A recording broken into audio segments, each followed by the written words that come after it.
स्वातंत्र्य दिनाबद्दल 2 शब्द सांगणार आहे जे तुम्ही शांत चित्ताने ऐकावे. आज 15 ऑगस्ट आजचा दिवस प्रत्येक भारतीयासाठी अत्यंत अभिमानाचा आणि गौरवशाली आहे. आज आपण आपला सर्वात मोठा राष्ट्रीय उत्सव साजरा करण्यासाठी एकत्र जमलो आहोत. आजच्या या शुभ दिवशी आपण अशा महान स्वातंत्र्य सैनिकांचे स्मरण करतो ज्यांनी आपल्या मातृभूमीला परकीय राजवटीतून मुक्त करण्यासाठी आपले जीवन अर्पण केलं. मित्रहो, यंदा आपण आपल्या स्वातंत्र्याची 79वी वर्षपूर्ती साजरी करत आहोत. 15 ऑगस्ट 1947 रोजी आपल्याला स्वातंत्र्य मिळाले.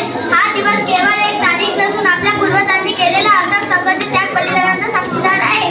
महात्मा गांधी यांच्या अहिंसा आंदोलनापासून ते भगतसिंग, राजगुरू, सुखदेव यांच्या क्रांतिकारी विचारापर्यंत आणि सुभाषचंद्र बोस यांच्या आझाद हिंद सेनेच्या शौर्यापर्यंत आणि महापुरुषांनी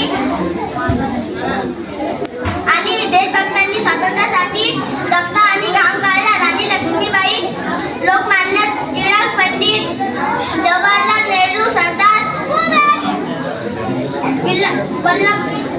वल्लभभाई पटेल, डॉक्टर बाबासाहेब आंबेडकर अशा असंख्य वीरांनी आपल्या स्वातंत्र्याला